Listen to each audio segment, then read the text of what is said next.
As especulações sobre Sérgio Ramos e Yuri Alberto e o Corinthians. A procura do Santos continua com um novo técnico. E também todas as consequências das escolhas do Cruzeiro para esse final de campeonato brasileiro.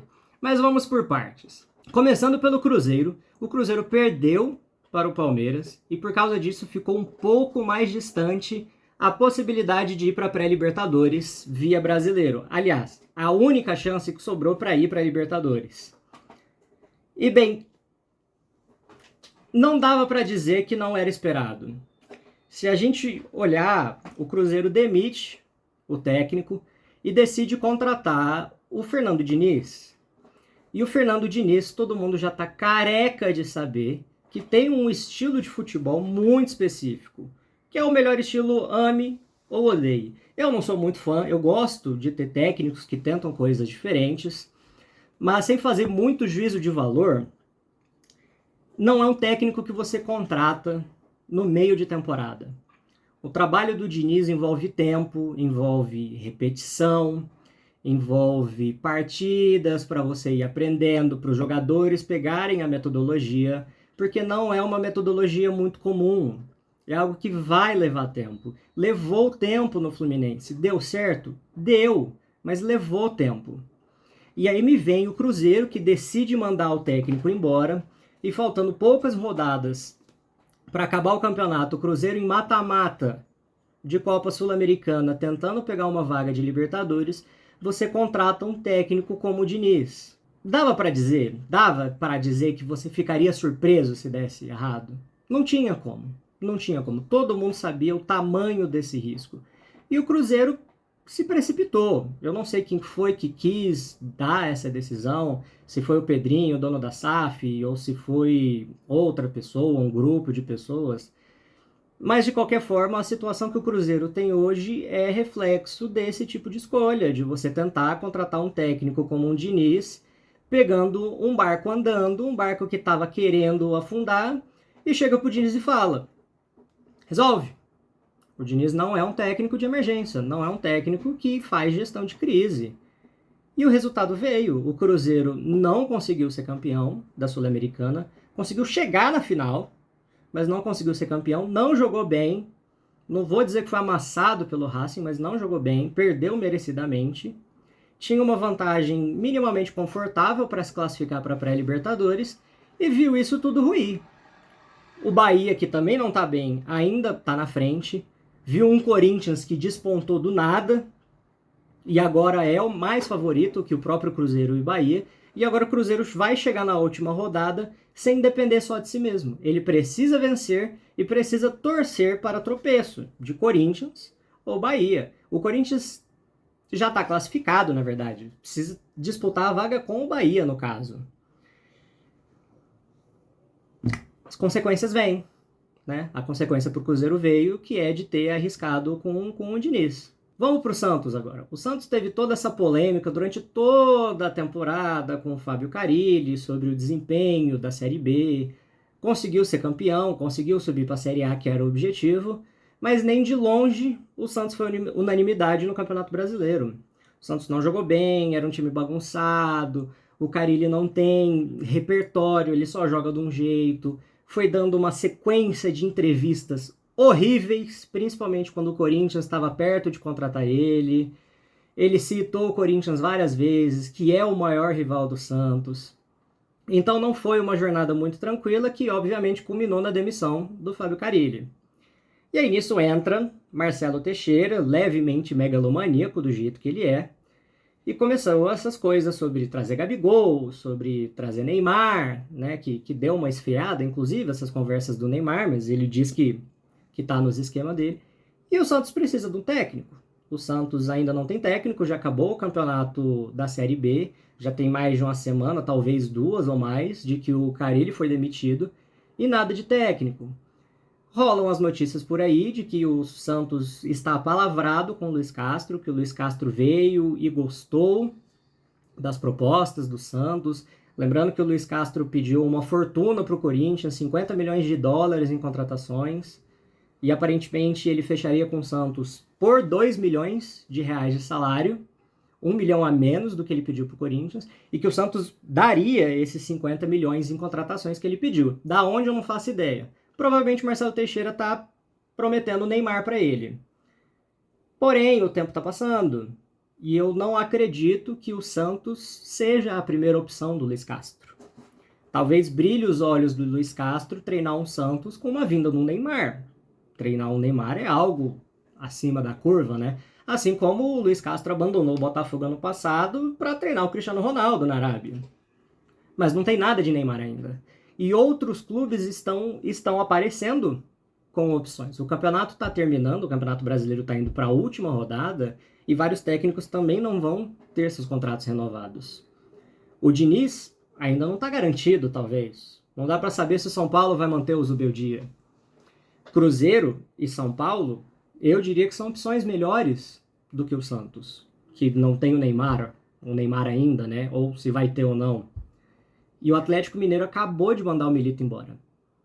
O Atlético Mineiro é muito mais time. Vai ter uma temporada difícil, não vai disputar nada, é algo que pode não jogar a favor do Luiz Castro, mas o Atlético Mineiro pode também apresentar um projeto muito decente para o Luiz Castro, talvez melhor do que o do Santos. Então, me parece que o Luiz Castro está cozinhando o Santos, esperando ver quais são as opções que aparecem. E nisso o tempo está passando. O tempo está passando, o Paulista vai começar mais cedo por causa da bagunça do calendário que a CBF fez. E por causa disso, começou a aparecer a segunda opção como o Renato Gaúcho.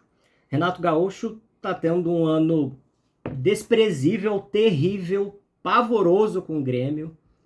Está culminando num desfecho completamente ruim para os dois. O Grêmio ficou perto de cair, não caiu, já garantiu a permanência.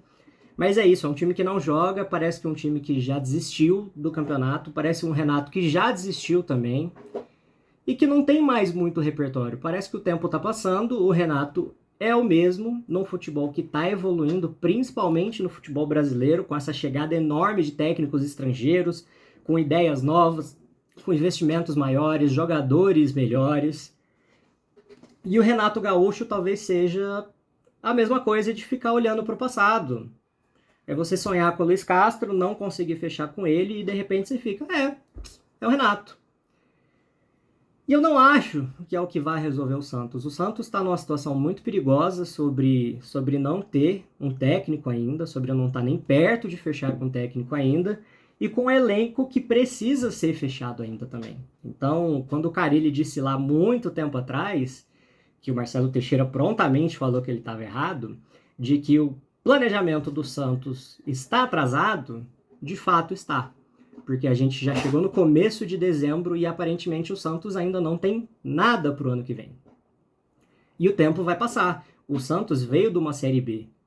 Ele viu que o elenco serviu para a Série B, mas estava cheio de jogadores que não serviram nem mesmo para a Série B e outros que não vão servir para a Série A. Então o Santos vai precisar montar um time de novo.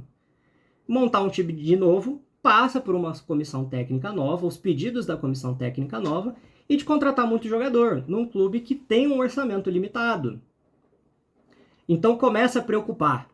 Já era preocupante, na verdade, mas começa a preocupar mais a situação do Santos, porque o cerco está fechando, o tempo está passando, estão enrolando o Santos, enquanto o Marcelo Teixeira diz que não, tá tudo certo, tá tudo bem.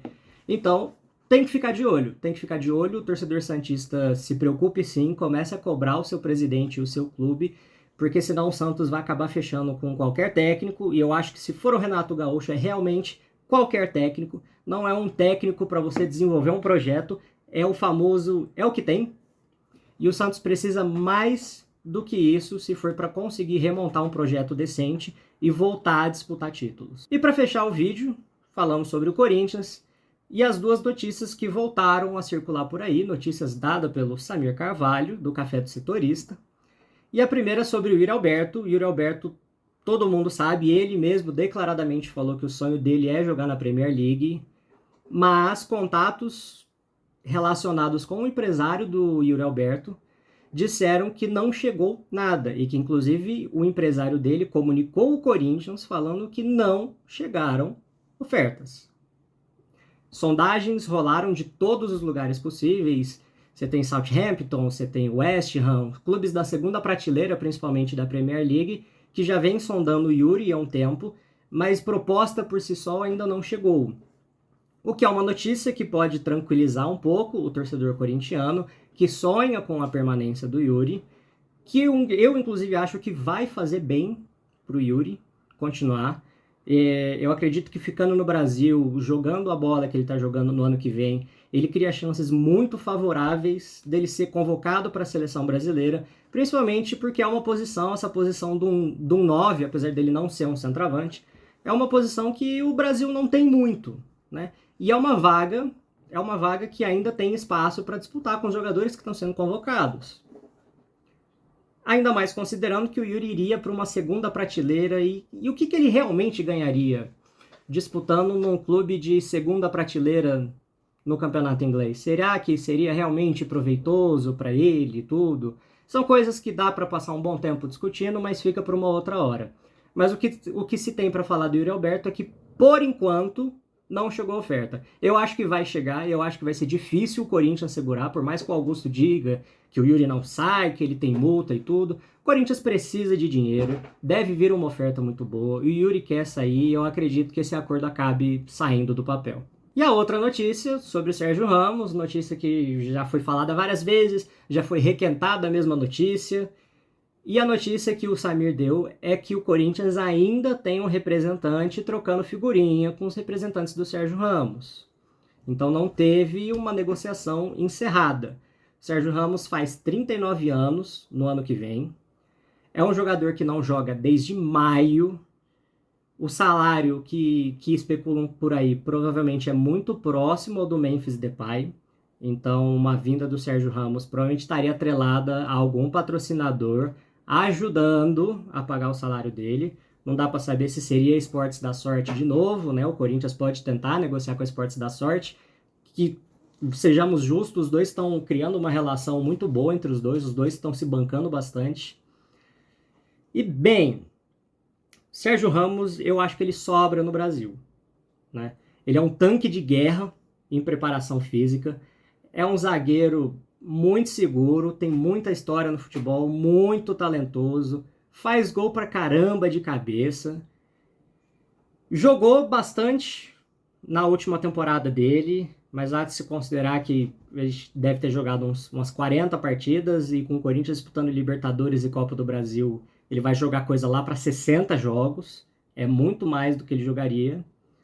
Mas acho que ele daria conta. Eu acho que seria uma baita de uma contratação. O que me preocupa é essa coisa de pagar 4 milhões de reais de salário com um zagueiro. É muito dinheiro. 4 milhões de reais de salário, considerando que vai ser uma patrocinadora que vai pagar o salário, ou boa parte do salário. O Corinthians, por exemplo, com o que sobra para pagar do Memphis Depay de salário, acho que ele paga 1 milhão de reais. 1 milhão de reais para um atacante do nível do Memphis Depay, para ser contado como dinheiro que o Corinthians tem que pagar de salário, é de graça. Se o Corinthians tiver que pagar só 1 milhão de reais de salário para o Sérgio Ramos, aí eu digo com tranquilidade, venha. Pagar 1 milhão de reais por mês do bolso do Corinthians para trazer um jogador como ele, aí eu super apoio. Agora, se for para gastar 2, 3 milhões de reais de salário, e aí não dá não. O Corinthians precisa dar uma poupada no dinheiro dele, eu acho que ele precisa enxugar um pouco a folha. A própria saída do Yuri vai dar uma enxugada, porque eu acredito que ele vai sair mesmo, porque o Yuri ganha 2 milhões de reais de salário. Coronado pode receber ofertas, que também recebe muita coisa. Então, a gente precisa considerar quais são os fatores ambientais em volta de uma possível contratação do Sérgio Ramos. No cenário em que ele tenha boa parte do salário pago, igual é com o Memphis Depay, eu digo com tranquilidade, venha, porque ele vai jogar, não vai se lesionar tanto e vai destruir no futebol brasileiro. Em qualquer outro cenário em que o Corinthians tenha que pagar mais, aí eu sou contra. Não pelo jogador em si, mas é pela capacidade financeira do Corinthians. O que vai acontecer com essas todas 3 notícias que eu comentei sobre Santos, sobre Cruzeiro e sobre Corinthians, a gente vai ver com o tempo. O Cruzeiro eu acho que não se classifica para Libertadores. O Santos eu acho que vai se complicar ainda mais e vai ser culpa da diretoria. O Corinthians deve vender o Yuri e eu acho bem possível que traga o Sérgio Ramos. Mas veremos no futuro. E se você chegou aqui, se você viu até aqui, meu, muito obrigado. Tô tentando gravar vídeo, tô meio ruim na coisa ainda, tô tentando melhorar. Mas se você veio até aqui, chegou até aqui, meu, muito obrigado de novo. Se inscreve no canal, compartilha com os amigos aí, só pra dar aquela forcinha. Começar é muito difícil, sabe? Não esquece de curtir o vídeo, ó. Até a próxima.